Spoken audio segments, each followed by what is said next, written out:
નમસ્કાર મિત્રો, જય હિન્દ. મિત્રો, પોલિટીમાં બનેલી એક કરંટ અફેરની ઘટના રેમિશન, કે જેનો અર્થ થાય છે સમયની પહેલાં સજામાંથી માફી કે મુક્તિ મળવી, કે જે જીપીએસસી અને યુપીએસસીની પરીક્ષામાં અત્યંત ઉપયોગી છે અને હવે તો આ કરંટ અફેરમાં પણ આવી ગયું છે. તેથી આ ખૂબ જ અગત્યનો મુદ્દો બને છે, જેની માહિતી આપણે ગુજરાતી તથા ઇંગ્લિશ બંને ટેક્સ્ટ સાથે લખાણ સાથે આપણે જોઈએ, કે જેમાં કોન્સ્ટિટ્યુશનલ એસ્પેક્ટ બંધારણીય પાસાઓ, બીજો મુદ્દો બને છે લીગલ કે ફેડરલ કાનૂની અને સંઘીય મુદ્દાઓ, તેની સાથે સાથે એથિકલ એટલે કે નૈતિક જે મુદ્દાઓ બને છે તે, અને આ ત્રણેયને આધારે પાછલા વર્ષોમાં પૂછાયેલા પ્રશ્નો, પ્રીવિયસ યર્સના પ્રશ્નો, કે જે જીપીએસસી અને યુપીએસસી બંનેમાં બન્યા હોય તથા જીપીએસસીમાં હવે જે પરીક્ષા આવે છે તેમાં પૂછાવાના પૂરેપૂરી શક્યતા છે. હું તો એમ કહીશ કે ગેરંટી છે કે આ પ્રશ્નો પૂછાશે જ. આગળ વધીને જોઈએ તો સ્વતંત્રતા દિવસમાં એક જાહેરાત કરવામાં આવી કે જેમાં સ્ત્રીઓ અને ટ્રાન્સજેન્ડરોને, જે પ્રિઝનર્સ છે, જે કેદીઓ છે, તેવી સ્ત્રીઓ અને ટ્રાન્સજેન્ડર કે જેમની ઉંમર 50 વર્ષથી વધારે હોય તથા એવા પુરુષ કેદીઓ કે જેમની ઉંમર 60 વર્ષથી વધારે હોય, તેમને વહેલા સમયની પહેલાં મુક્તિ મળે, જેલમાંથી મુક્તિ મળે, તેના માટે જોગવાઈ કરવામાં આવી. આ મુદ્દો ન્યૂઝમાં વધારે આવ્યો બિલ્કિસ બનો કેસ, જે 2002માં બન્યો હતો, કે જેમાં 11 દોષિતોને સજા મળી હતી. તેમને પણ વહેલા મુક્ત કરવામાં આવ્યા છે તેવી જોગવાઈ કરવામાં આવી છે, જેના લીધે આ મુદ્દો કરંટમાં બન્યો છે. આ કયા આધાર ઉપર મુક્તિ મળી અને આની સામે આગળ શું પગલાં ભરી શકાય તેની માહિતી મેળવશું, જેમાં આ બધા મુદ્દાઓ બંધારણીય પાસાઓમાં કવર થશે. તેની સાથે સાથે કાનૂની અને સંઘીય મુદ્દાઓ, કેન્દ્ર રાજ્ય સંબંધને આધારે શું આમાં ફરક પડે, નૈતિકતાને આધારે આપણે શું ડિસિઝન લઈ શકાય તે જાણશું, અને આ ત્રણેય મુદ્દાઓના આધારે પ્રીવિયસ યર્સના જે પ્રશ્નો છે તે આપણે સોલ્વ કરશું. કોન્સ્ટિટ્યુશનલ એસ્પેક્ટ એટલે બંધારણીય પાસાઓની વાત કરીએ તો સમયની પહેલાં માફી કે મુક્તિ કોણ આપી શકે, એવું બંધારણમાં ક્યાં લખ્યું છે, કોને પાવર આપ્યા છે? તો આવા પાવર પ્રેસિડેન્ટને, રાષ્ટ્રપતિને આર્ટિકલ 72 આધારે આપવામાં આવ્યા છે. અનુચ્છેદ 72માં એવું જણાવેલું છે કે કેન્દ્રની મંત્રી પરિષદની સલાહને ધ્યાનમાં રાખી રાષ્ટ્રપતિ ઈચ્છે તો સજા માફી કરી શકે. તેની સાથે સાથે રાજ્યના ગવર્નર પાસે પણ આર્ટિકલ 161 એટલે કે અનુચ્છેદ 161 આધારે રાજ્યની મંત્રી પરિષદની સલાહને આધારે ગુનેગારોને મુક્તિ આપવાનો પાવર ગવર્નરને છે. તેની સાથે સાથે એક ત્રીજો એસ્પેક્ટ પણ છે કે જેમાં રાજ્ય સરકાર એક મહત્ત્વની ભૂમિકા ભજવે છે, જે ક્રિમિનલ પ્રોસિજર કોડને આધારે અમુક રિપોર્ટ મંગાવે છે અને આ રિપોર્ટ્સને ધ્યાનમાં રાખી તે ઈચ્છે તો કેદીને માફી આપી શકે છે. આમાં પહેલો રિપોર્ટ સજા સમીક્ષા બોર્ડ, સેન્ટન્સ રિવ્યૂ બોર્ડ દ્વારા લેવામાં આવે છે, જેમાં આઈએએસ ઓફિસર સામેલ હોય છે. બીજો એક report IGP, inspector general of police દ્વારા લેવામાં આવે છે, અને ત્રીજો રિપોર્ટ એ કેદીનું વર્તન જાણવા માટે, પ્રિઝનર્સ બિહેવિયર જાણવા માટે જેલમાંથી મંગાવવામાં આવે છે. હવે જે આપણે આ વાત કરી, કેન્દ્ર સરકાર કે જે ક્રિમિનલ પ્રોસિજર કોડ દ્વારા આ બધી જે પ્રોસિજર છે તેના આધાર ઉપર કોઈ કેદીને મુક્તિ આપી શકે, જેમાં અમુક લિમિટેશન છે કે તે મનસ્વી રૂપે મન ઈચ્છે તેમને મન થાય એમ કોઈને મુક્ત કરી શકતા નથી.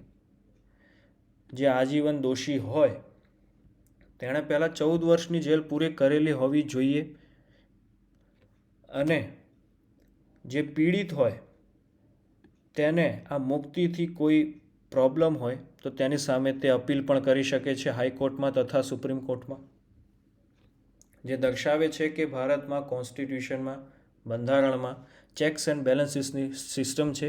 એટલે કે જે કારોબારીના જે સંસ્થાઓ છે તે કોઈ એવું કામ કરે કે જેના ઉપર અંકુશ લાવવાનું હોય તો બંધારણની બીજો સ્તંભ કહેવાતો જ્યુડિશિયલ તે તેને રોકી શકે, તેને ચેક્સ એન્ડ બેલેન્સીસ કહેવાય, જે આગળ આપણે જાણીશું. હવે આ કોન્સ્ટિટ્યુશનલ એસ્પેક્ટ આપણે જોયા, જે હમણાં જ જોયા. હવે લીગલ એસ્પેક્ટ ઉપર આપણે આગળ વધીએ. કાનૂની રૂપે શું કહી શકાય? તો સુપ્રીમ કોર્ટે એ માર્ગદર્શિકા બહાર પાડી છે, ગાઈડલાઇન્સ બહાર પાડી છે રાજ્ય સરકારને આ માફી કઈ રીતે આપવી, કયા આધાર ઉપર આપવી, તેવા 5 આધારસ્તંભ જણાવ્યા છે. માનો કે 5 પ્રશ્નો જણાવ્યા છે કે જેના ઉત્તર કઈ રીતે મળે તેના આધારે માફી આપી શકાય. તેમાં પહેલો પ્રશ્ન કે શું આ અપરાધ મોટા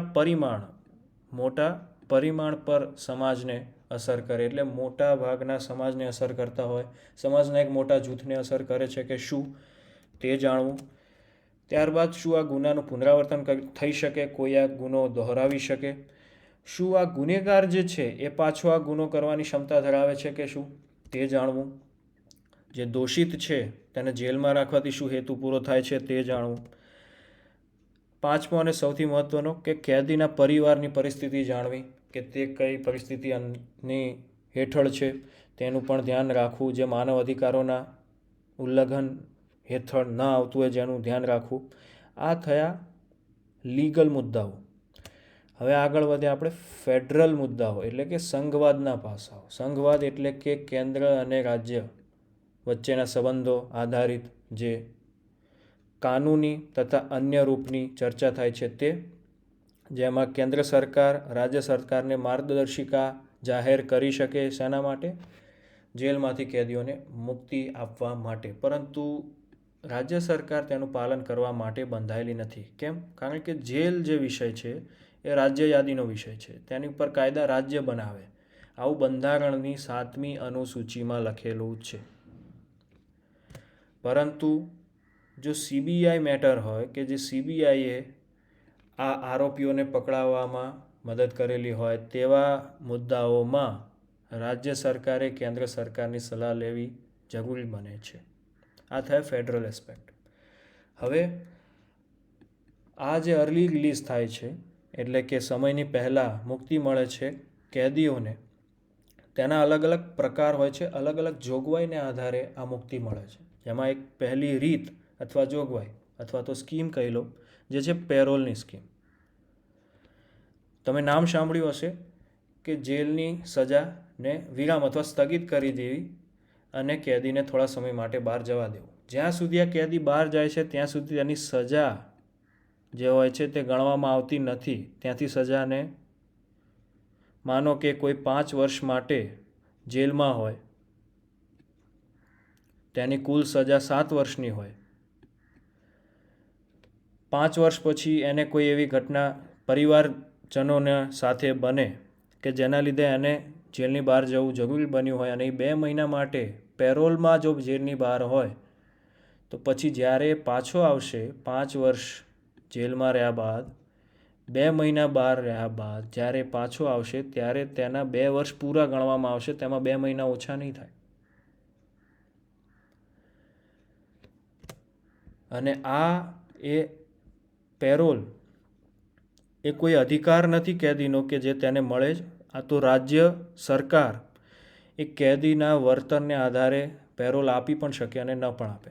આના આધારે 2021ની પ્રિલિમમાં પ્રશ્ન પૂછાયો, જે આપણે જાણીએ, જેમાં 2 મુદ્દાનો સમાવેશ કરવામાં આવ્યો હતો કે જ્યારે કેદી પૂરતો કેસ કરે ત્યારે આવા કેદીને પેરોલ નકારી શકાય નહીં, કારણ કે તે તેના અધિકારની બાબત છે. અને બીજો મુદ્દો કે રાજ્ય સરકારો તેમના કેદીઓને પેરોલના નિયમો પર મુક્ત કરી શકે. આમાંથી કયા ઓપ્શન સાચા હોઈ શકે? પાછલી જ સ્લાઇડમાં આપણે જોયું કે કેદીએ પેરોલ નકારી શકાય નહીં, કેમ કે તે તેનો અધિકાર બને છે. આ વાત ખોટી છે, કારણ કે તે તેનો અધિકાર નથી. હા, એ વાત સાચી કે રાજ્ય સરકાર તે કેદીઓને પેરોલના નિયમે મુક્ત કરી શકે. તો સાચો જવાબ થશે બી.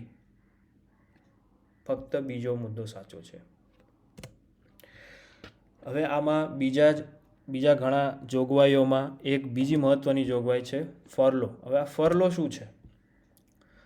અને આ ફરલોમાં અને જે આપણે પહેલાં જોયું પેરોલમાં ફરક શું?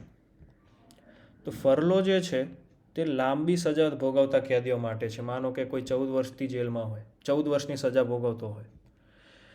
હવે આ સજા સ્થગિત કર્યા વગર તેને બહાર જવાની મંજૂરી મળે છે. સજા માફી તરીકે ગણી લેવામાં આવે. આ સ્થગિત કરવાની મતલબ માનો કે તે 14 વર્ષની સજા ભોગવવા જેલમાં હોય અને તેણે 7 વર્ષ પૂરા કર્યા, તેના પછી એને કોઈ પારિવારિક ઘટનાને આધારે 2 મહિના માટે કોઈનું મરણ થઈ ગયું હોય અથવા તો લગ્ન હોય કે એવા પ્રસંગોમાં બહાર જવું હોય અને માનો કે તેને 2 મહિનાની ફોરલોને આધારે જોગવાઈને આધારે માફી મળી હોય, તેનાથી તે બહાર જઈ શકે જેલની 2 મહિના માટે. પછી જ્યારે તે પાછો આવશે ત્યારે આ 2 મહિના પણ સજામાં ગણી લેવામાં આવશે. આ 2 મહિના સજામાં ગણી લેવામાં આવશે.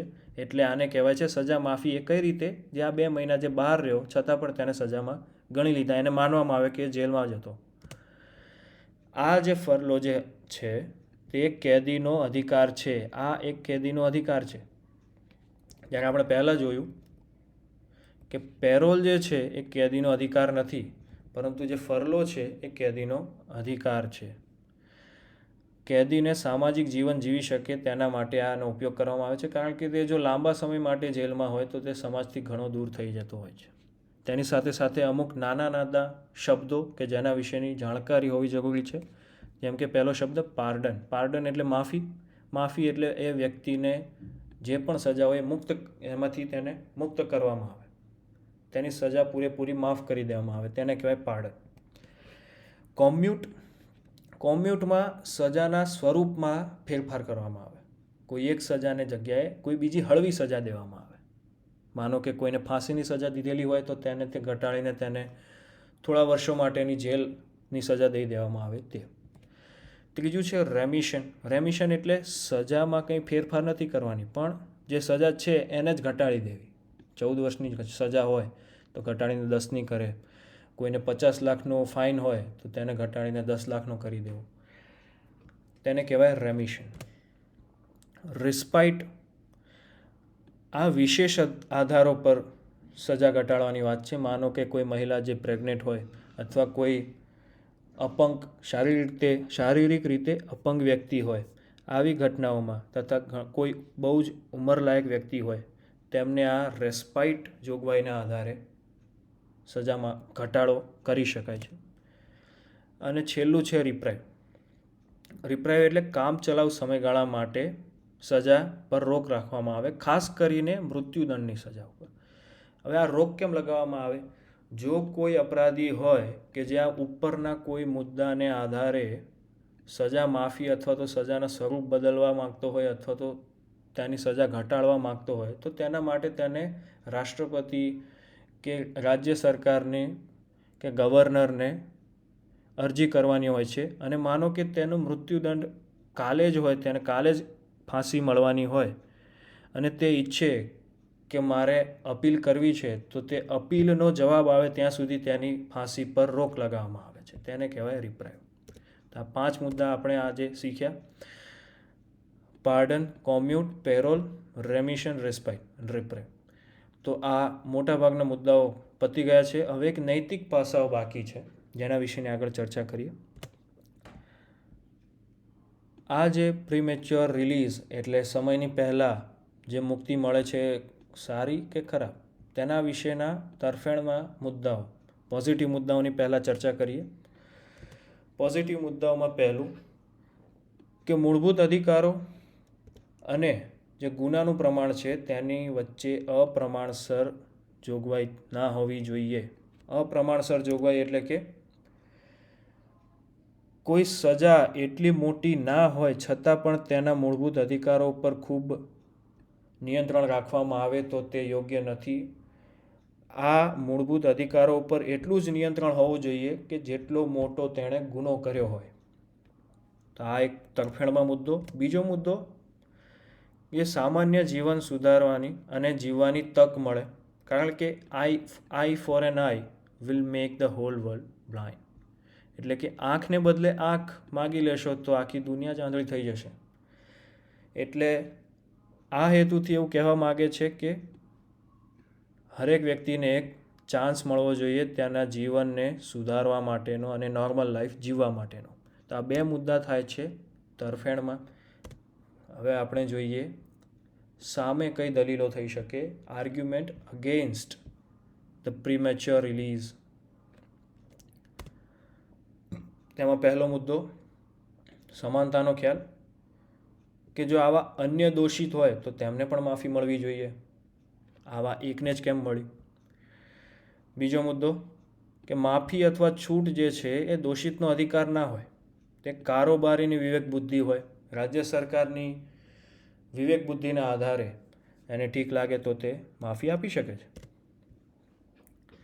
ઓછા જઘન્ય જો ગુનાઓ કર્યા હોય તેવા ગુનેગારો પણ હજી જેલમાં છે અને જેમણે મોટા ગુના કર્યા હોય એમને છૂટ આપવામાં આવે છે તો તે યોગ્ય છે કે નહીં, તે નેગેટિવ મુદ્દો બને છે. તેની સાથે સાથે ચોથો મુદ્દો, તો આ જે રેમિશનની જે પ્લી છે, જે અપીલ છે, તેના ઉપર બહુ ખાસ મનના યોગ્ય ઉપયોગ કરીને નિર્ણય લેવામાં આવતો નથી, જે ઘણા લોકોના ધ્યાનમાં ગયું નથી. 1649 આ કોઈ સાલ નથી. 1649 અરજીઓ પેન્ડિંગ પડી છે કે જેમણે 14 વર્ષની સજા ભોગવી લીધી છે છતાંય તેમને આ માફી મળી નથી, જેના ઉપર કંઈક ચર્ચા થવી જોઈએ. આ પણ એક સામે થતી દલીલ કહી શકાય.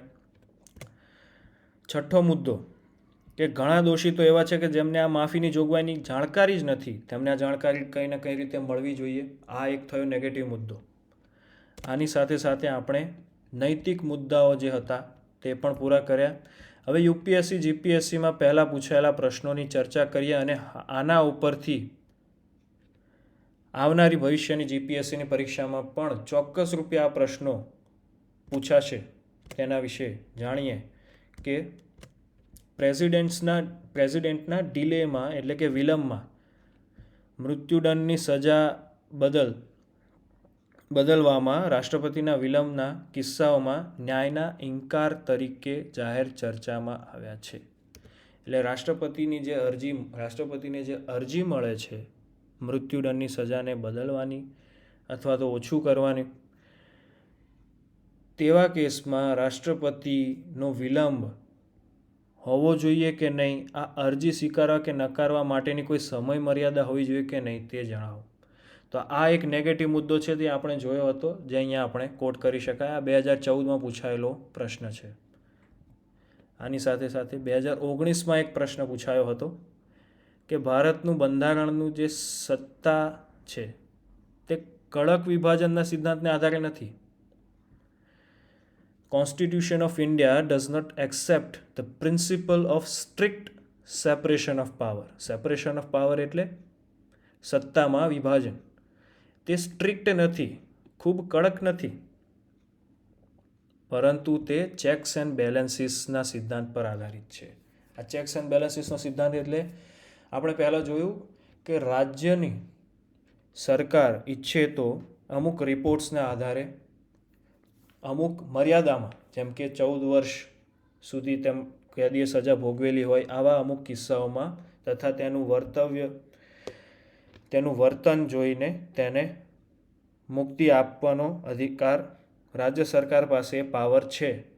પરંતુ તેની સામે જે પીડિત હોય તેને પણ એ હક હોવો જોઈએ કે તે દોષિતોને જેલમાં રાખે, તેના માટેની અપીલ કરી શકે, જેની પણ જોગવાઈ બંધારણમાં કરી છે, જેને કહેવાય ચેક્સ એન્ડ બેલેન્સીસ. આગળ વધીએ તો એસે નિબંધમાં પૂછાયેલા અમુક પ્રશ્નો કે જે એક વ્યક્તિ માટે શ્રેષ્ઠ હોય તે સમાજ માટે શ્રેષ્ઠ હોય એવું જરૂરી નથી, જે આપણે જાણ્યું આ મુદ્દો જાણીને, જે 2019માં પૂછાયેલો નિબંધ છે. બીજો એક નિબંધ જે 2020માં પૂછાયો હતો કે જહાજો તેમની આસપાસના પાણીના લીધે નથી ડૂબતા, પરંતુ જહાજો તેમાં પ્રવેશતા પાણીના લીધે ડૂબે છે. એવા લોકો જે સમાજ માટે હાનિકારક હોઈ શકે, સમાજને નુકસાન પહોંચાડી શકે, એ સમાજથી દૂર રહે તો સારું, પરંતુ તે સમાજમાં ભળી જાય તો તે નુકસાનકારક હોઈ શકે છે, તેવો મુદ્દો આમાં લખી શકાય. 2021માં નિબંધમાં આ પ્રશ્ન પૂછાયો કે શ્રેષ્ઠ પ્રથાઓ માટે વધુ સારા અભ્યાસ છે. There are better practices to the best practices. સારામાં સારા જે કાયદા કાનૂન હોય છે તેને પણ સુધારાની જરૂર હોઈ શકે તેવું આના પરથી દર્શાવવામાં આવ્યું છે. આની સાથે ફ્રી જીપીએસસી ક્લાસીસમાંથી હું વિદાય લઈશ. આ મુદ્દો ખૂબ જ ઉપયોગી છે, તેને તમે ધ્યાન રાખજો. કંઈ ના ખબર પડી હોય તો કમેન્ટ બોક્સમાં લખશો. આભાર. જય હિન્દ.